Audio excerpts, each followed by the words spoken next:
Welcome to Head to Head, a no-holds-barred fight club for nerdy tech journalists. This week we've got Andy saying that you should buy the iPhone 7 right now, and we've got Evan saying we should wait for the iPhone 8.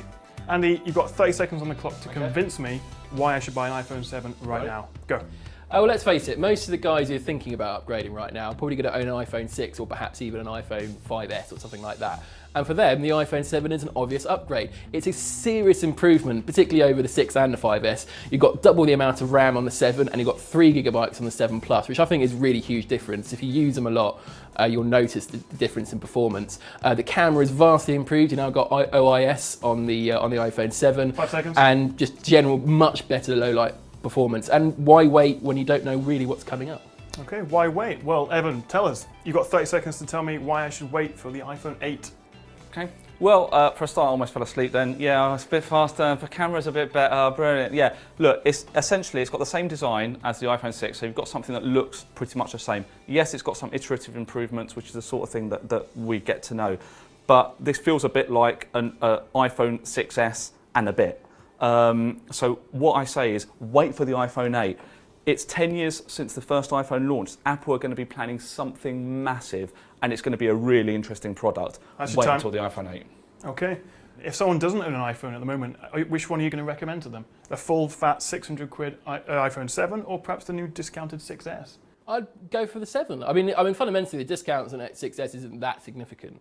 And the iPhone 7 is a significantly better phone. I think the battery life is definitely improved. Yeah, the battery and the camera is better as well. I think it's, the fact that you've got, if you're going for the 7 rather than the Plus model, the 7 now has optical image stabilization, which none of the previous smaller versions of that phone did. And the 7 Plus is a brilliant phone, and I think the dual camera setup on that is incredibly clever and really useful. And it's something you can't get on any other phone on the market. Agree. The Plus is different and interesting. I think the 7, when I've been using the 7, it doesn't feel that different to me. I don't think, oh wow, I've got a totally new phone here from having the 6S. It doesn't feel like a brand new device to me. Realistically, people aren't going to be upgrading from 6S to 7. I know lots of people. I know lots of people upgrading from 6S. I've got an iPhone 6 or an iPhone 5S. I'm going to have to interrupt you because the main thing that occurs to me when I pick this up is the lack of the headphone jack. Yep. We've got to talk about it. Yep. And you know what? It would annoy me if I bought one because I have old school headphones. I don't want Apple Lightning AirPods. They're not going to be the best for audio quality. I mean, I think this is going to be the way of things, but I don't want to buy an iPhone 7 because it hasn't got one. What do you say? Well, the iPhone 8 isn't going to have one either, so it doesn't really make any difference whether you wait. Yes, it doesn't have a headphone jack, and yes, that is going to be an inconvenience. But as Evan, you said to me the other day, the reason they've done it now is because this is going to be the way of things in future. So fundamentally, it makes no difference now whether you wait now for the iPhone 8, because the iPhone 8 is going to magically appear with a headphone jack. You can save up for a really good pair of wireless headphones. That's what you're doing in the meantime. Well, and also fundamentally, I think there are some edge cases where the lack of a headphone jack is particularly difficult. I know some people will be talking about plugging mics in and stuff like that. Yeah. But I don't think from an everyday perspective, I don't think it's a huge issue. For me, I use one pair of headphones on everything.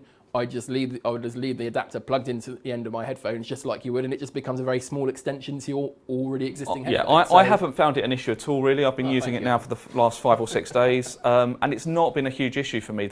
Again, I've actually been using wireless headphones for a little while just because they're so convenient. I know they don't have the sound quality isn't quite as great as my wired pair. Which I'll still use with the adapter.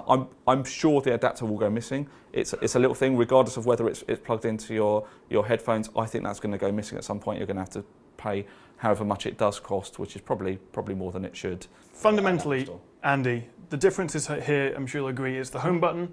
It's taptic now.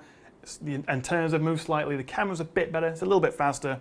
It's pretty much the same phone as before. I disagree. I think fundamentally the thing you're missing out here is performance. I think certainly if you're going from a 6 or a 5S, the performance leap is huge. From a 6S? I mean, from a 6S, but certainly less. I don't think you're going to notice that much even from a 6. Honestly, I don't think it's going to make a huge difference to you from a 6. Well, I think it does. I mean, I've done comparisons with the 6S and the 6, and I think the 6S is considerably faster, partly because it's got a faster processor, also because it's got more RAM, which certainly helps when holding apps in memory and stuff like that. And it does, but I don't think it's not a huge game changer. It's not something that you kind of go, oh wow, this is like a fraction of a second quicker. Well, actually, it's no, not like it's a slow phone, or the 6 is a slow phone, or No. it's kind of fundamentally, oh, this is a problem. You'll only really notice it when you get something You faster. know what? You'll have exactly the same thing with the iPhone 8. No one's going to sit down and pick up the iPhone 8. Because, I disagree. I think there's going to be some. I think there are issues with this design. I think it's a pretty design, but I think we're not talking about design. We're talking about performance. And well, with for performance, me, like if you go like the iPhone 8 is going to be an even faster phone, and we already kind of feel like actually performance, adding on performance between really matter, generations does it? Yeah. doesn't make as big a difference. But I think the leap from a 6 to a 7 or a 5S to a 7 is actually pretty significant. And I disagree that I think the addition of more RAM has really transformed the 6S and the 7 and obviously the 7 Plus because it makes useful. a really big difference between about how you use it on an everyday perspective. The fact you get a faster processor and prettier graphics in games is not that useful. The fact that more of your apps are held in memory for longer, which means you don't have to reload whenever is actually a big deal, because when you're switching between things, it means you can get stuff done It kind of depends on how much you use it. I'm very excited about the A10 Fusion. It's a very, very fast processor. Fantastic. Can't wait to see it on an iPad Pro. On a phone, does it really matter that much? No, it really doesn't. I think we're running out of time, and Evan, I have to ask you, has Andy convinced you? Would you buy an iPhone 7 now? I still think that you should be waiting for the iPhone 8. I think it's going to be something very, very special. How about you, Andy? Evan makes some good points. All I would say to people is, you know what, you can wait forever. There will always be something nicer around the corner. Next year there'll be a nicer 4K TV, there'll be a nicer phone. 10-year anniversary, Andy. And fundamentally, you know what, if the iPhone 8 comes out next year and it blows your socks off, you can sell your iPhone 7, it'll still be worth a lot of money, and you'll have an even nicer phone. Fundamentally, there's no point in waiting longer just for a slightly better upgrade next year. That's it. It's not going to be a slightly better upgrade. Enough. Time's up. Going to be a slightly Time's better. up. I don't know it. I do. Thank you very much, guys. Let us know in the comments below if you're on Andy's side and you're happy to buy an iPhone 7 now, or you think Evan's right and we should wait for the iPhone 8. Thanks for watching, and we'll see you next Wednesday for another head-to-head.